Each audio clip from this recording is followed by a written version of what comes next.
Try it tonight and see if it will not prove itself in performance in the not distant future.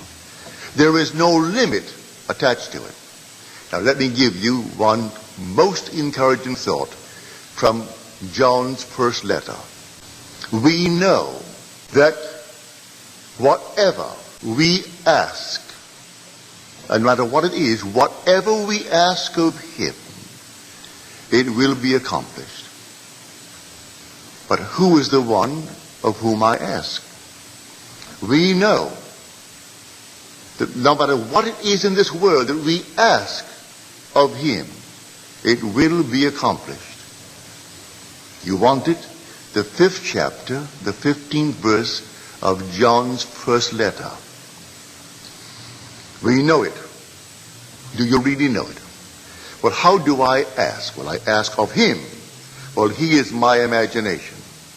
I bring before my mind's eye a scene which would imply that I am the one that I want to be, or that my friend or others are as I would like them to be.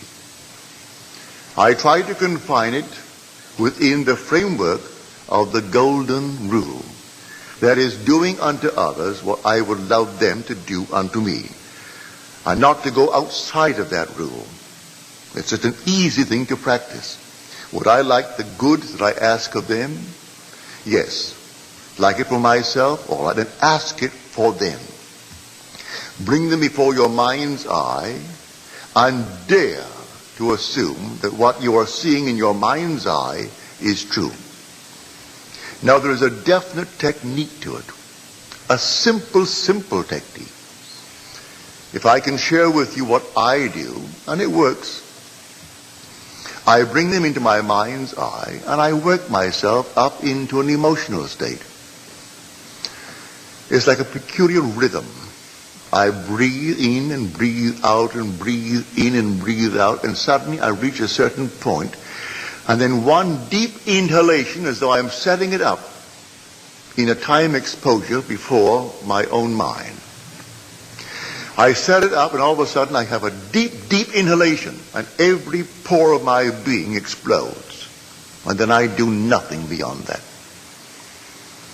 It's taking that scene and setting it up in a time exposure before the eternal event. And then I explode it and then let life develop it. And life develops it. And then I get the call, or I get the wire, or I get a letter confirming that which I did. And I do nothing to make it so. I simply believe implicitly in Jesus Christ, but I have found him. I have found him as my own wonderful human imagination. I believe that all things are possible to him. He has ways and means that the mortal mind knows not of. So I do not care if I do not see clearly how it could possibly be. It makes no difference to me. I simply bring it to my mind's eye what I want to see it clearly, explode it, and then let it be.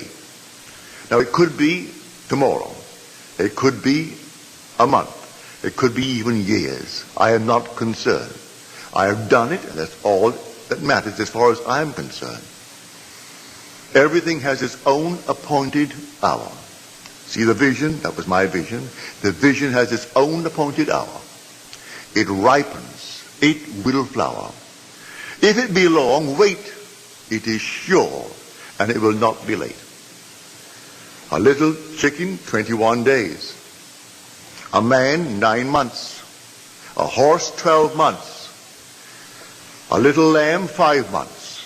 And there's a time interval between that impregnation and the actual embodiment of that state. And I do not know the time intervals. I only know that all I do it. And if that time interval is a day, well, it's a day. If it's going to be a month, let it be a month. I do not know the time intervals between my vision of you being the one that you want to be and you becoming that which I have assumed that you are. I do not know the time interval. But I tell you, it works. Now, before we go into the silence, let me once more try to explain this simple technique. You will have to practice it and use your own rhythm. You don't have to be in church to do it.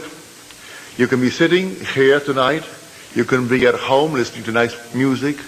You can be simply relaxing with a drink. It doesn't matter what you're doing and where you are, but want to do it. Get into a lovely, quiet, relaxed frame. No so-called holy attitude. Forget that. You're holy when you're in love. God is love. So you would love it for someone else. That is all that you need. That mood. Wouldn't it be wonderful if she actually had it? If he had it? If they had it? Also, you know exactly what you want now. And then you imagine you are seeing them. You can see them in your mind's eye and see them vividly. And then breathe yourself into a rhythm. They're telling you that they have it. And you're getting yourself worked up emotionally because they're telling you that they have exactly what you know they would want in this world.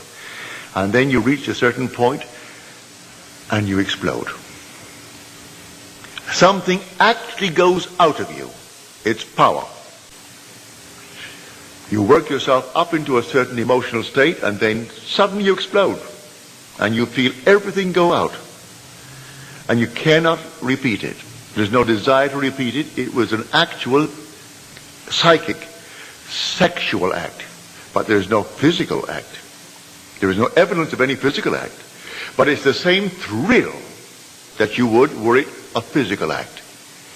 Work yourself right up into that state and then let it go. And do not raise one finger to make it so, any more than you would after impregnation. What can you do after pregnancy is taking place? Nothing. Leave it alone and let it take place in its own good time. Now let us go into the silence.